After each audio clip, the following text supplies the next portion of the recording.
नमस्कार बच्चों, मैं प्रतीक रस्तोगी स्वागत करता हूँ आप सभी का मदर मेडिकल डिजिटल क्लासेस में। आज मैं आपको पढ़ाने जा रहा हूँ क्लास 9 का chapter 1 the story of a village Palampur. बच्चों, इस चैप्टर को मैंने पहले एक वीडियो में समझाया हुआ है, लेकिन मैं आपको एक बार दोबारा से इसे पूरा रिवाइज करने के, क्योंकि एक छोटा सा टॉपिक ही समझा पाया था मैं उस समय। तो आज मैं पूरा चैप्टर आपको एक ही वीडियो में समझाने वाला हूँ। तो कृपया इस वीडियो को पूरे एंड तक देखें ताकि आपकी ये समझ में आ जाए। चलिए बच्चों, बढ़ते हैं अपनी नेक्स्ट स्लाइड की ओर कि आप इस चैप्टर में क्या पढ़ेंगे। सबसे पहले इंट्रोडक्शन पढ़ लेते हैं कि विलेज पालमपुर है क्या। Introduction about village Palampur. It is located in Uttar Pradesh. It neighbouring towns and villages are Raiganj and Shahpur. तो बच्चों, जैसा मैंने पढ़ाया था कि पालमपुर एक काल्पनिक गांव है और ये उत्तर प्रदेश में लोकेटेड है। ठीक है। जो जो अपने आसपास के शहर में, जो आस पास में उसके शहर है, उसका नाम है जो पास में उसके गांव है उसका नाम है रायगंज। और जो दूसरा शहर है शहर जो है वो है शाहपुर। ठीक है।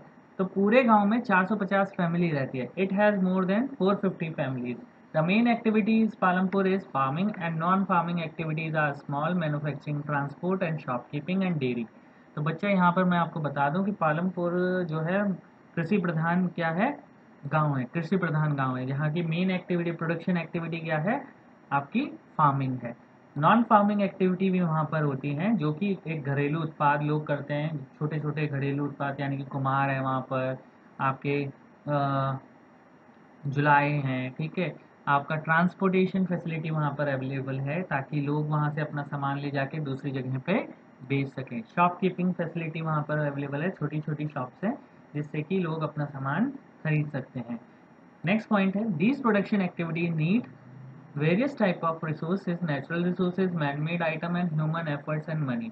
देखो, कोई भी प्रोडक्शन एक्टिविटी के लिए हमें वेरियस रिसोर्सेज की आवश्यकता पड़ती है। पहला होता है उसमें नेचुरल रिसोर्सेज। नेचुरल रिसोर्सेज यानी कि लैंड, लेबर, ये सारी चीज़ें की ज़रूरत पड़ेगी। नेचुरल लैंड, वाटर, ये सारे नेचुरल रिसोर्सेज में आते हैं। मैन मेड आइटम यानी कि आपका जो प्रोडक्ट वो बना रहे हैं उनकी ज़रूरत पड़ेगी, या फिर औजार जो उनके हैं उसकी ज़रूरत पड़ेगी। और तीसरा है ह्यूमन एफर्ट। ह्यूमन एफर्ट की ज़रूरत पड़ेगी ही पड़ेगी। चौथा है मनी। हर चीज़ को करने के लिए पैसे की ज़रूरत पड़ती ही है। तो प्रोडक्शन एक्टिविटी में ये चार चीज़ें मेन पॉइंट हैं जो आपको यहाँ पर पढ़ाए जा रहे हैं। अब पढ़ते हैं हम फैमिलीज़ के बारे में। वो 450 फैमिली कैसे डिवाइडेड है। The 80s upper caste families own the majority of land in the village. Their houses, some of them is quite large, are made of brick with cement and plastering. The SC Dalit comprise one third of the population and live in one corner of the village in much smaller houses, some of which are of mud and straw. तो बच्चों देखो, जो 80 फैमिलियाँ हैं upper caste family से belong करती हैं, जिनके पास पालमपुर में जो गांव है उसका मेजोरिटी ऑफ लैंड किसके पास है, 80 अपर कास्ट फैमिलीज के पास है, जिनके घर बने हुए हैं किससे, सीमेंटेड हैं प्रॉपरली, ईंटों से बने हुए उनके पक्के घर बने हुए हैं। ठीक है। दूसरी तरफ है एससी दलित कास्ट।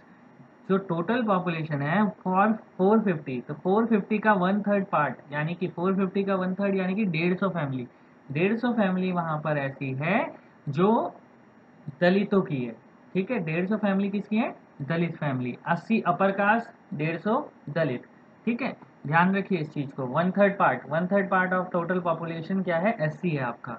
तो यानी कि 450 अगर टोटल पॉपुलेशन थी तो वन थर्ड पार्ट होता है 150 फैमिलीज आर दलित। ठीक है। तो इसमें यहाँ पे बोला गया है leaves in corner of the village, जो विलेज के एक कॉर्नर में रहते हैं और उनके पास ज़्यादा बड़े घर नहीं हैं। They don't have a very big sizes of house. They have smaller houses which made are mud and straw, और जो कि किससे बने हुए हैं, मिट्टी और स्ट्रॉ, यानी कि झोपड़पट्टी में वो लोग रहते हैं। ठीक है।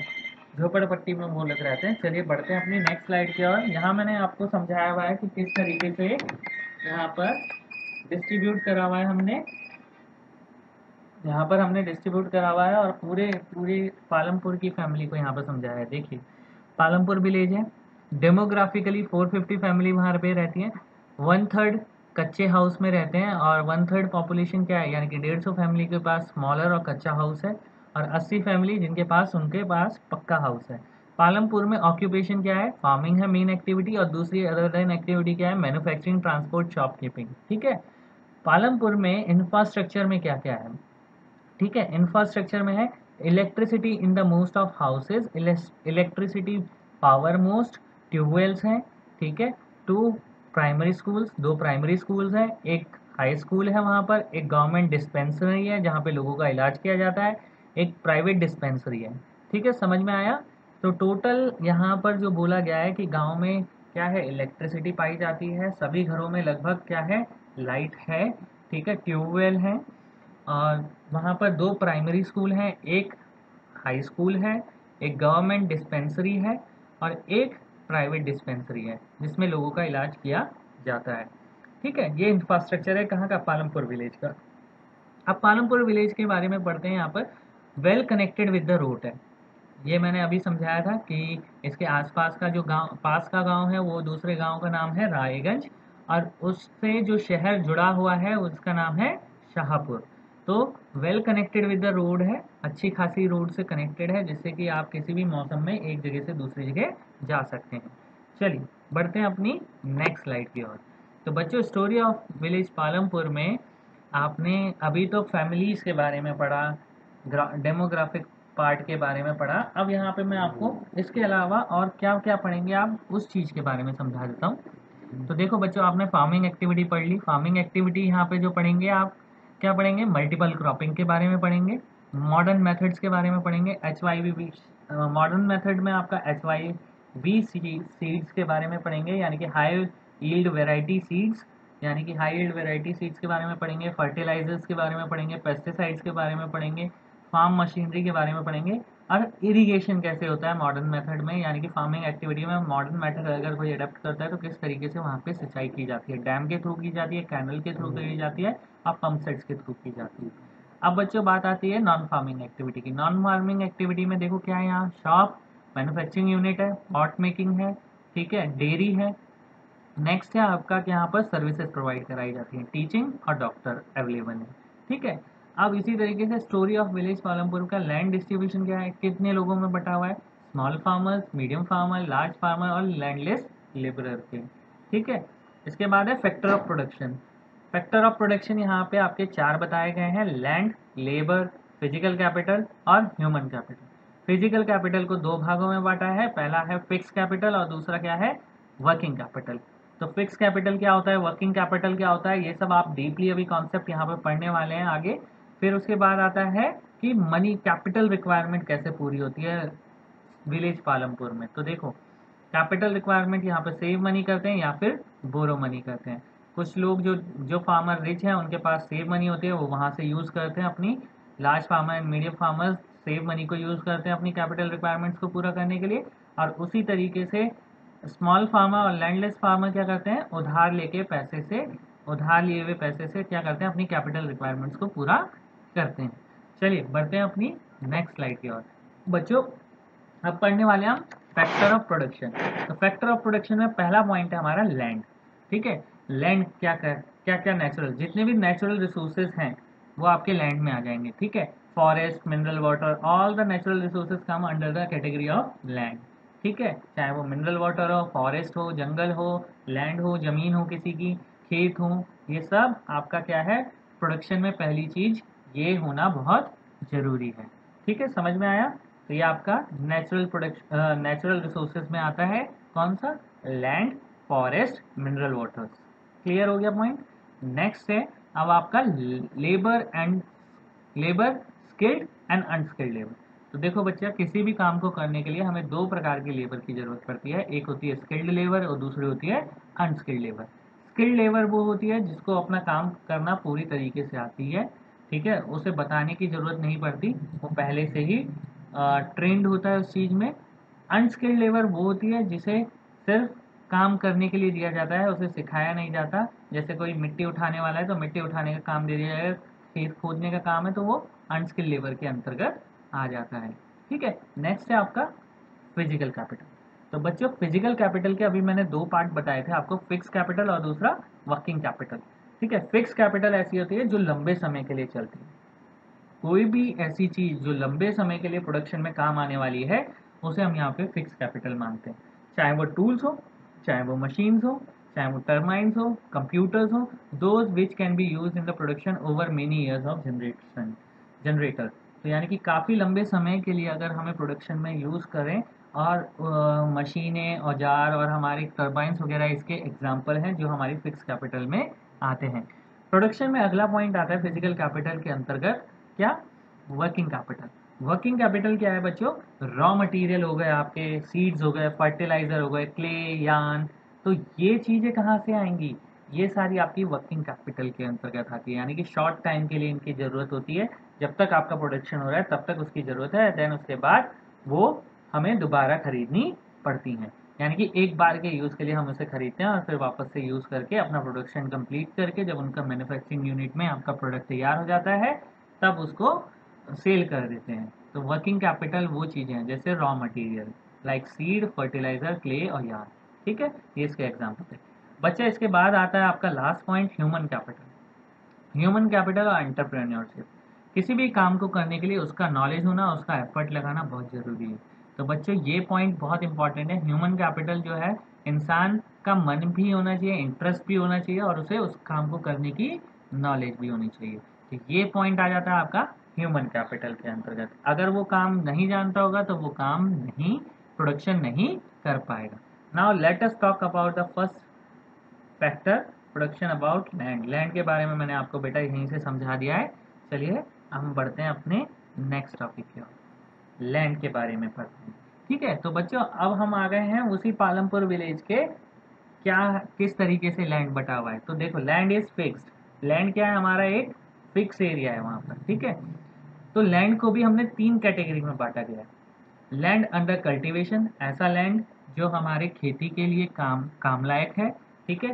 फॉलो बट कल्टीवेबल लैंड, यानी कि ये खेती में यूज्ड है, ठीक है, ये खेती में यूज्ड नहीं है लेकिन खेती लायक है, कि खेती कर सकते हैं हम उस पर लेकिन खेती हो नहीं रही है। नेक्स्ट है आपका वेस्ट लैंड। वेस्ट लैंड ऐसा है जिसमें हम खेती बिल्कुल नहीं कर सकते। तो 3 भागों में हमारा फिक्स लैंड डिवाइडेड, ठीक है। In Palampur village all the land that is cultivable has already been converted into cultivable land। देखो, पालमपुर में जितनी भी खेती लायक जमीन थी उस सबको लोगों ने क्या कन्वर्ट कर दिया है, ताकि उस पर प्रोडक्शन हो सके। तो जितनी भी जमीन थी सारी की सारी उन्होंने यूज कर ली कि वो खेती के लायक बन जाए। No further scope to increase land under cultivation, खेती के लिए और कोई स्कोप नहीं बचा है, और कोई क्षेत्र नहीं बचा है, ऐसा कोई खेत नहीं बचा है कि हम उसे क्या कर सकें, खेती लायक बना सकें, ठीक है। फिर क्या है? Farming is main production activity. ये तो हम जानते हैं कि फार्मिंग मेन प्रोडक्शन एक्टिविटी है कहाँ? पालमपुर में। 75% of the working population depend on the farming for livelihood, यानी कि टोटल, अब देखो हमने यहाँ पर बताया कि पालमपुर विलेज की जो 75% वर्किंग पॉपुलेशन जो है वो डिपेंडेंट है अपने जीवन को चलाने के लिए किस पे? फार्मिंग एक्टिविटी पे, ठीक है। यानी कि टोटल पॉपुलेशन के 75% लोग, जो वर्किंग पॉपुलेशन है, जो वहाँ पे काम कर रही है पॉपुलेशन, उसके 75% लोग फार्मिंग एक्टिविटी पे डिपेंडेंट है अपना जीवन निर्वाह करने के लिए, ठीक है। नेक्स्ट है आपका this include landed farmers, landless farm labourers. इसमें कौन कौन इंक्लूड है? जो 75% वर्किंग पॉपुलेशन है उसमें है लैंडेड फार्मर, यानी कि जिनके पास अपनी जमीन है, और दूसरे जो दूसरों की जमीन पे काम करते हैं, ऐसे लैंडलेस फार्मर्स, ठीक है। चलिए बढ़ते हैं अपनी नेक्स्ट स्लाइड पे। So how does the farmer increase the productivity of his land? सोचो बच्चों जरा कि किस तरीके से फार्मर अपनी प्रोडक्टिविटी को इंक्रीज करता होगा लैंड में, क्योंकि लैंड तो फिक्स है। लैंड फिक्स है तो कैसे बढ़ेगी प्रोडक्शन? प्रोडक्शन तो लिमिटेड हो जाएगी, ठीक है। तो इसके लिए भी उन्होंने कुछ सोचा, how to increase yield from fix size of land. तो किस तरीके से production, how to increase yield यानी कि खेती को किस तरीके से बढ़ाया जाए, यानी कि प्रोडक्शन को कैसे बढ़ाया जाए। अगर हमारा लैंड फिक्स है तो हम प्रोडक्शन को कैसे बढ़ा सकते हैं, उसके बारे में बच्चों मैं आपको बताने जा रहा हूँ। पहला है आपका मल्टीपल क्रॉपिंग। मल्टीपल क्रॉपिंग का मतलब होता है एक समय में, एक साल में बहुत सारी खेती करना। Growing different crop in each season which is called multiple cropping. यानी कि एक हिस्से में आपने आलू बो दिए, दूसरे हिस्से में, दूसरे पार्ट में, मतलब जैसे पूरा साल है, पूरे साल के अंतर्गत सीजनल खेती करी। सीजनल खेती मतलब आलू बोए, ज्वार भाटा या आप ज्वार वगैरह की आपकी क्या करी, उन्होंने खेती करी, अलग अलग टाइम पे अलग अलग खेती करी। ठीक है, अलग अलग टाइम पे अलग अलग खेती करने से उन्हें ये फायदा होगा कि जिस सीजन में जिस चीज़ की प्रोडक्शन ज़्यादा होगी उस चीज़ से उनका एक तो अपने पास उनके खाने के लिए पैसे आ जाएगा, दूसरी चीज़ प्रोडक्शन एक्टिविटी ज़्यादा बढ़ जाएगी। दूसरा है यहाँ पर प्रैक्टिसाइजिंग इंटेंसिव कल्टीवेशन, यानी कि वो प्रोडक्शन एक्टिविटी में अपनी नए एडॉप्शन को, नई चीज़ों को, खेती में नई चीज़ों को इंटेंसिव करके, जो नई चीज़ों को रखकर अपनी प्रोडक्शन एक्टिविटी को बढ़ा सकते हैं। कैसी है वो नई चीज़ें? Investing more physical capital by using fertiliser, fertilisers को यूज़ कर सकते हैं। हाई यील्ड वेराइटी सीड्स को, यानी कि मॉडर्न फार्मिंग की बात कर रहा है वो यहाँ पर। क्या करेंगे? मल्टीपल क्रॉपिंग करके या तो हम क्या बढ़ा सकते हैं, अपनी प्रोडक्शन को बढ़ा सकते हैं, या फिर आपकी मॉडर्न मेथड ऑफ कल्टीवेशन को यूज़ करके आप अपने प्रोडक्शन को बढ़ा सकते हैं। मॉडर्न मेथड ऑफ कल्टीवेशन में क्या क्या आता है? फर्टिलाइजर्स आते हैं, हाई यील्ड वेराइटी सीड्स आते हैं। हाई यील्ड वेराइटी सीड यानी कि जो प्रोडक्टिविटी को बढ़ाते हैं, ठीक है। और मोर इरिगेशन फैसिलिटी प्रोवाइड करा के आप अपने खेत में एक लिमिटेड लैंड में अपनी प्रोडक्शन एक्टिविटी को बढ़ा सकते हैं। चलिए बढ़ते हैं अपनी नेक्स्ट स्लाइड की ओर। How the farmer maximise production from the same land. बच्चा वही क्वेश्चन आ गया कि फार्मर्स अपनी लैंड में, सेम लैंड में ज़्यादा से ज़्यादा प्रोडक्शन कैसे कर सकते हैं। तो देखो, no land is left idle. Palampur में और कोई लैंड तो बचा नहीं है भैया जो और खेती के काम आ सके, तो लिहाजा हमें क्या करना पड़ेगा, जितने खेत है उन्हीं पे ही काम करना पड़ेगा। तो most farmer of the Palampur get 3 crops in a year. देखो ये आ गई मल्टीपल क्रॉपिंग। तो यहाँ पर देखो, most farmer in Palampur get 3 crops in a year. तीन प्रकार की खेती पालमपुर के फार्मर्स करते हैं। ज्वार बाजरा इन रेनी सीजन यानी कि जब बारिश का समय होता है, खरीफ सीजन आता है, तो खरीफ की फसल लोग उगाते हैं, ज्वार और बाजरा। इसी प्रकार से अक्टूबर दिसंबर में वो लोग क्या करते हैं, पटैटो यानी कि आलू की फसल उगाते हैं। और सर्दियों में यानी कि रबी के सीजन में वो क्या करते हैं, आपकी रबी की फसल कब उगाते हैं, सर्दियों के सीजन में। वीट, फ्लावर्स, ये सारी चीज़ें आपकी वहाँ पर, वीट, राइस वगैरह वो प्रोडक्शन करते हैं। समझ में आया बच्चों? नेक्स्ट पॉइंट है, some land is used for sugar cane cultivation which is harvested once every year. देखो, और कुछ लैंड्स में लोग क्या करते हैं, शुगर केन लगाते हैं यानी कि गन्ना लगाते हैं, और जो हर बार हर साल क्या लगाते हैं, उस समय से एक बार, समय साल में एक बार लगाते हैं। वंस इन अ ईयर क्या करते हैं, वो अपने खेत में गन्ना भी लगाते हैं। तो इस तरीके से उनके पास प्रोडक्टिविटी की कितनी क्रॉप्स हो गई, 4 क्रॉप्स लगा दी, खरीफ की, रबी की, और उसके बाद पोटैटो और फिर शुगर कैन। तो 4 तरीके की फसलों को वो प्रोडक्शन करते हैं। Well developed system of irrigation को वेल डेवलप्ड करते हैं ताकि आसानी से सभी खेतों को पानी मिल सके और उनका प्रोडक्शन बढ़ सके। Most of the tubewells run on the electricity which irrigates more land and more effectively. जाहिर सी बात है, जब अगर बिजली है वहाँ पर, बिजली होगी तो बिजली के साथ साथ एक्टिविटी भी बढ़ेगी। प्रोडक्शन एक्टिविटी बढ़ेगी तो प्रॉपरली काम होगा, प्रोडक्शन एक्टिविटी बढ़ेगी तो प्रॉपरली काम होगा, और आपका खेत भी प्रॉपरली सही तरीके से काम करेगा। खेत में प्रोडक्शन भी बढ़ जाएगी जब सिंचाई पूरी होगी। इसी तरीके से first few tubewell were set up by the government. पहले जब पानी नहीं था तो शुरू में गवर्नमेंट ने उन्हें क्या करा, ट्यूबवेल लगा के दिए कुछ फार्मर्स को। Soon farmers setup their private tubewells, और धीरे धीरे करके फार्मर्स ने अपने ट्यूबवेल्स लगाने चालू कर दिए। By 1970s of the entire area under cultivation was irrigated. 1970 में जो खेती लायक पूरा एरिया था वो सभी सिंचाई द्वारा प्रॉपरली उन जगहों पर पानी पहुंचाया जा रहा था। ठीक है, तो बच्चों आई थिंक ये आपको समझ में आ गया होगा यहाँ तक। अगर कुछ डाउट होगा तो आप मुझसे वीडियो के एंड में कमेंट बॉक्स में पूछ सकते हैं, या फिर आप मेरे को मेरे व्हाट्सएप नंबर के थ्रू अपनी क्वेरी रख सकते हैं। चलिए बढ़ते हैं अपनी नेक्स्ट स्लाइड की ओर। The green revolution.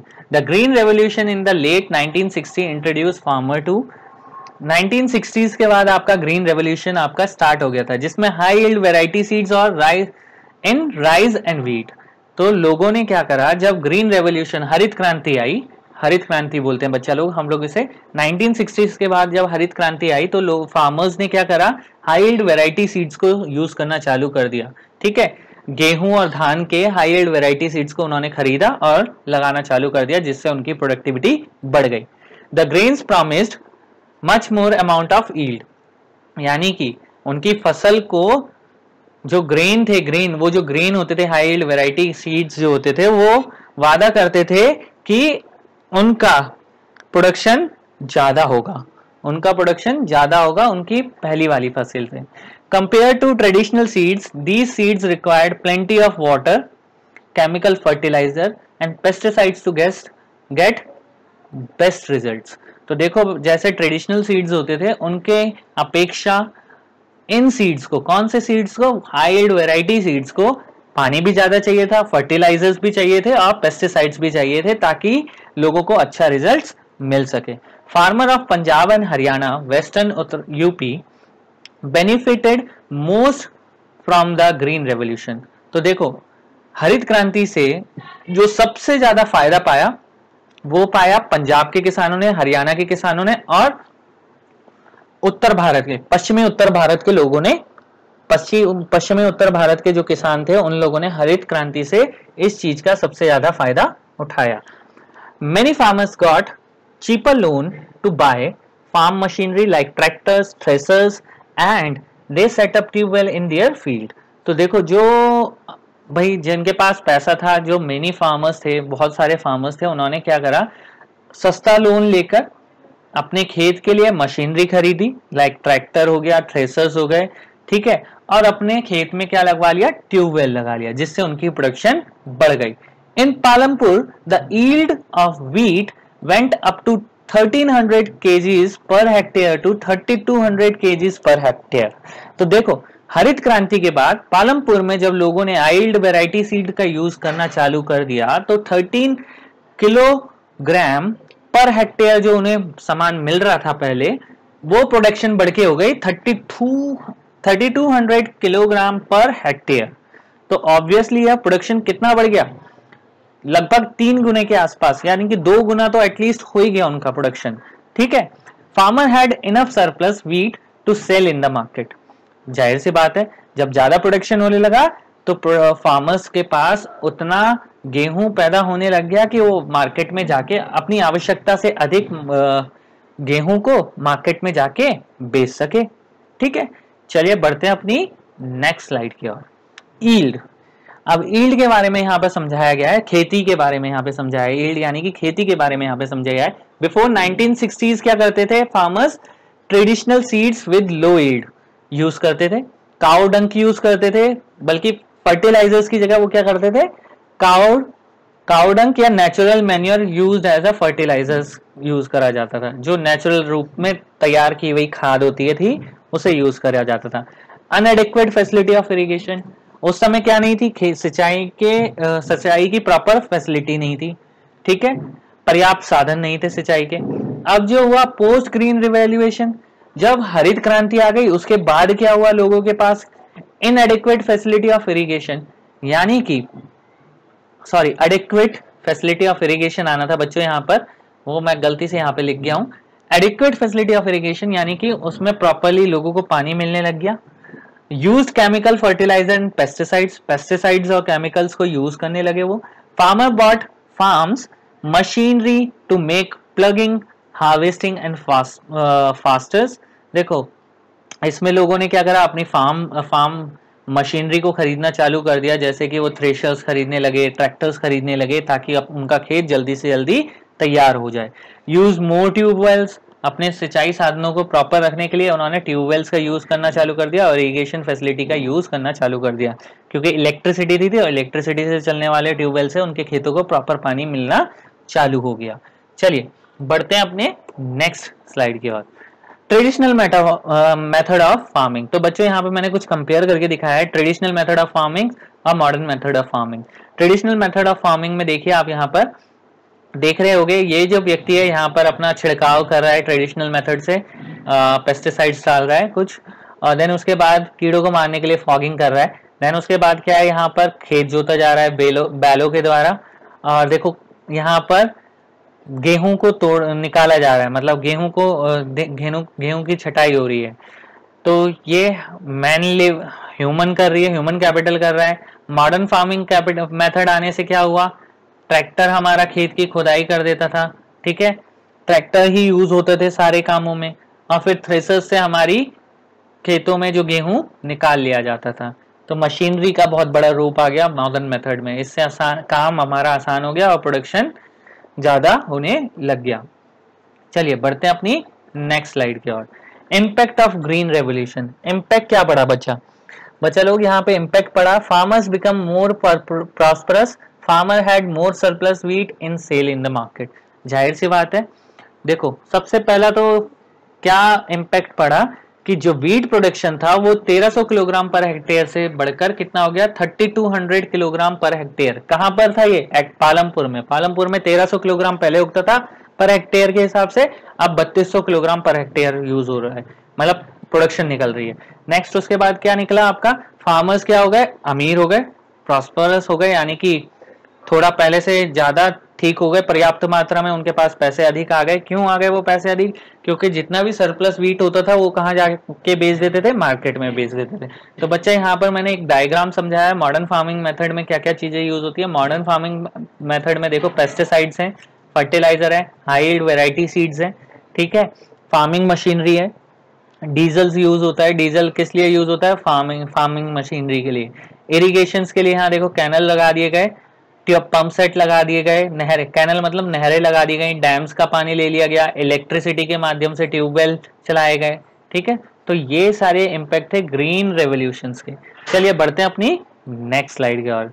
Impact of green revolution में मैंने कुछ और पॉइंट्स दिए हैं जिससे कि आपको और अच्छे से समझ में आ जाए। What are the traditional seeds. Traditional seeds कौन से थे बच्चा, ट्रेडिशनल सीड्स वो थे जो जिनकी प्रोडक्शन बहुत लिमिटेड होती थी, वो घरेलू सीड्स होते थे। Where the ground water and why well is dried up. देखो पहले क्या होता था, कुओं से पानी निकाला जाता था, पानी जब निकालते थे अंडरग्राउंड वाटर का यूज कर रहे थे, अंडरग्राउंड वाटर जितना ज्यादा यूज होगा पानी का लेवल उतना ज्यादा नीचे चले जाएगा और जमीन उतनी सूखी होती चली जाएगी, ठीक है, और बारिश अगर प्रॉपर ना हो तो खेत बर्बाद हो जाते थे। नेक्स्ट था आपका soil has lost it physical chemical biological character.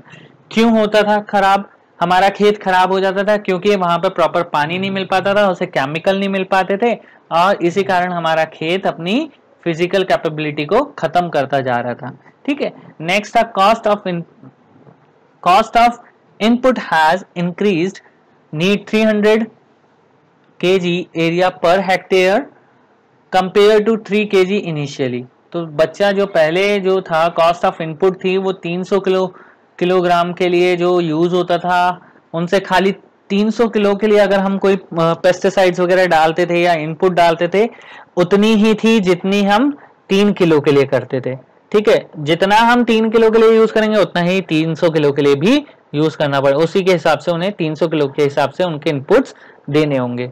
My seeds are not germinating, soil become saline. अब सीड्स नहीं उग रहे थे, क्यों नहीं सीड्स उग रहे थे, पहले ग्रीन रेवोल्यूशन ना आने से पहले सीड उग नहीं रहे थे, क्यों, क्योंकि खेती जहां पे की जा रही है जमीन वो खराब हो चुकी है। I am indebted, should I suicide.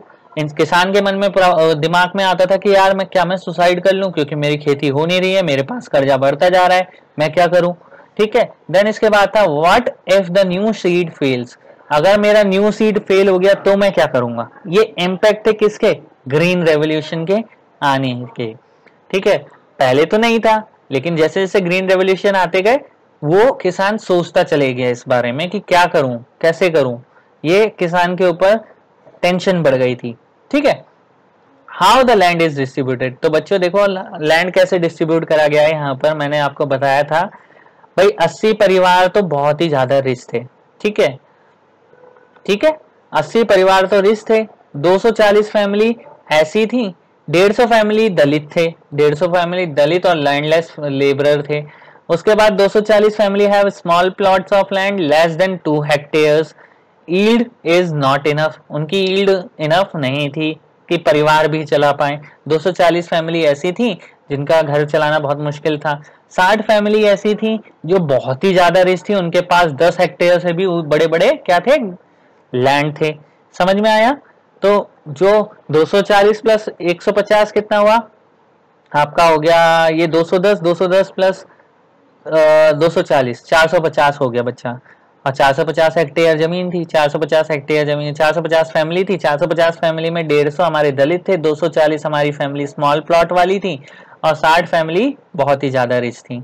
ठीक है, चलिए बढ़ते हैं अपनी नेक्स्ट स्लाइड की ओर।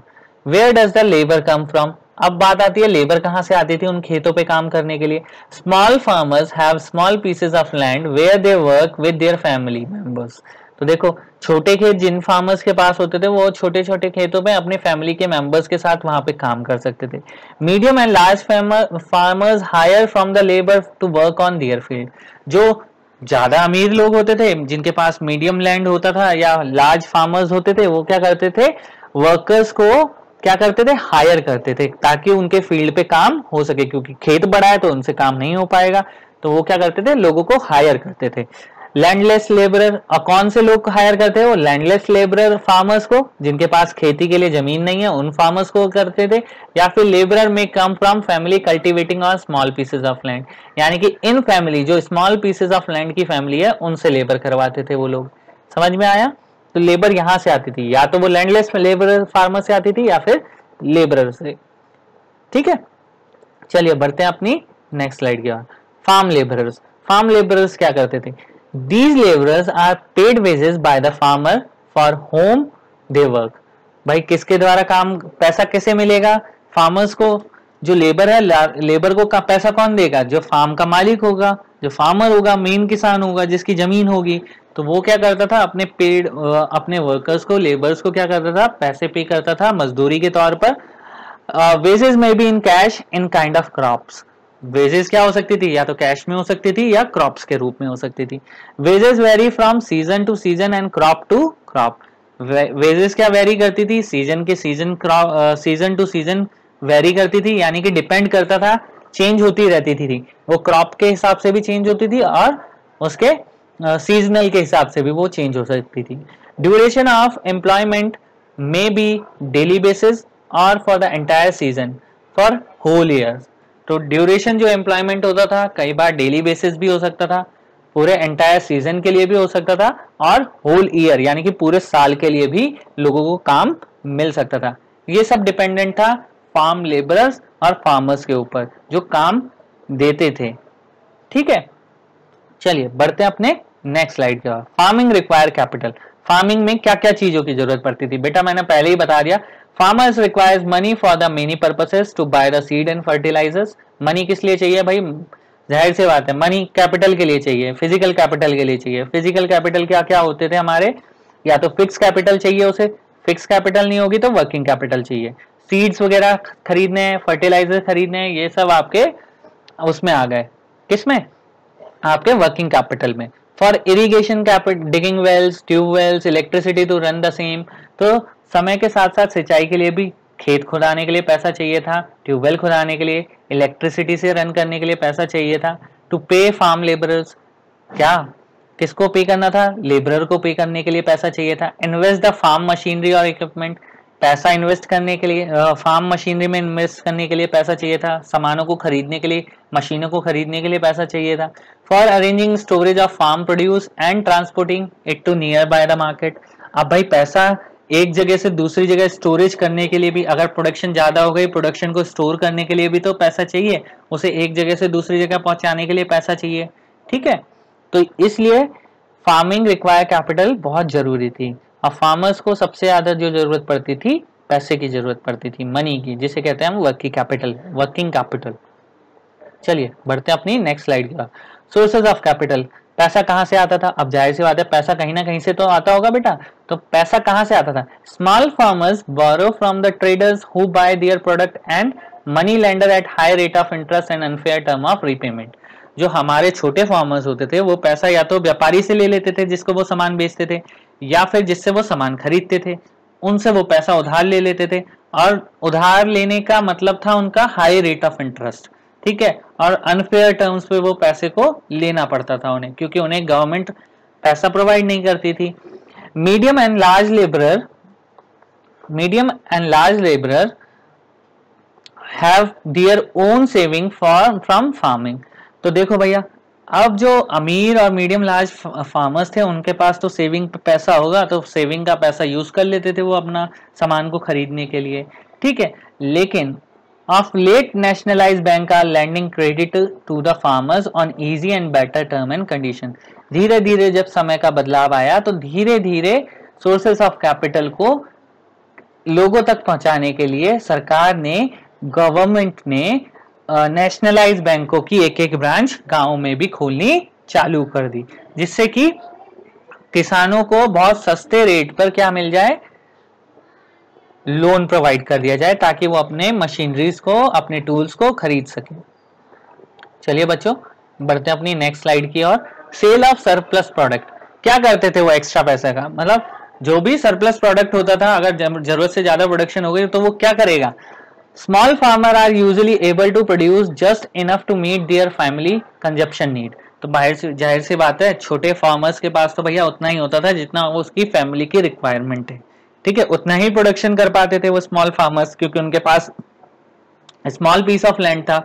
नेक्स्ट था आपका middle and large farmer retain a part of their produce and sell the rest in the nearby town and get good earnings. They then put their saving into bank for use it for buying additional farm machinery. तो बड़े farmers क्या करते थे, अपना खेती करवाते थे, जितना भी उनकी फैमिली को आवश्यकता होती थी उतना पार्ट वो अपने प्रोडक्शन का रखते थे, और रेस्ट ऑफ द पार्ट वो आसपास के नियर बाय मार्केट में, नियर बाय टाउन में जाकर बेच देते थे, जिससे उन्हें अर्निंग हो जाती थी। और जो अर्निंग हो जाती थी उसे वो कहाँ रख देते थे, बैंक में रख देते थे, ताकि इन फ्यूचर वो अपनी मशीनरीज को जरूरत के हिसाब से खरीद सके।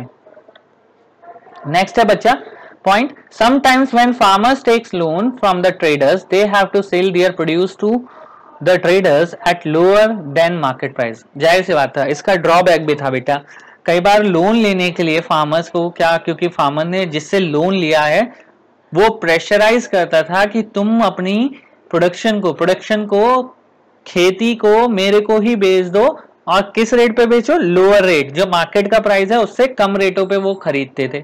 इससे लॉस क्या होता था, स्मॉल फार्मर्स पे पैसा प्रॉपरली नहीं पहुंच पाता था। तो बच्चों यहाँ पे देखो, other than non farming activity in Palampur. अब हो गया ये हमारी फार्मिंग एक्टिविटी, अब है नॉन फार्मिंग एक्टिविटी। तो नॉन फार्मिंग एक्टिविटी के बारे में बच्चों मैं यहाँ पे बताने जा रहा हूँ कौन कौन सी नॉन फार्मिंग एक्टिविटी होती थी। डेयरी होती थी, सर्विसेज जो प्रोवाइड करी जाती थी, टीचिंग, डॉक्टर वगैरह, ये सब सर्विसेज के अंतर्गत आता है। डेयरी आती थी। स्मॉल मैन्युफैक्चरिंग यूनिट में क्या करते थे वो, जैसे जुलाहे हैं, अपना कपड़े बना रहे हैं, या फिर कोई छोटे छोटे प्रोडक्ट बना के बेचते थे। फिर शॉपकीपर्स हो गए, छोटे छोटे शॉपकीपर, इस फोटो के द्वारा मैंने आपको समझाया। ट्रांसपोर्टेशन फैसिलिटी थी, जिससे लोग पैसा अर्न कर रहे थे, नॉन फार्मिंग एक्टिविटी, ठीक है। चलिए बच्चों, ये आपकी स्लाइड खत्म हो गई है और ये चैप्टर आपका समाप्त हो गया है। अगर इस चैप्टर के रिगार्डिंग आपको कोई क्वेश्चन है तो please ask me on my WhatsApp number. और इस चैप्टर के साथ साथ मैं आपको कमेंट बॉक्स में इसका एक क्वेश्चन एंड आंसर्स का आपका लिंक दे रहा हूं, वहां से भी आप वीडियो क्वेश्चन आंसर्स को डाउनलोड करके अपनी नोटबुक में लिख सकते हैं, या फिर मैं आपको आपके व्हाट्सएप ग्रुप में प्रोवाइड भी करा दूंगा। धन्यवाद।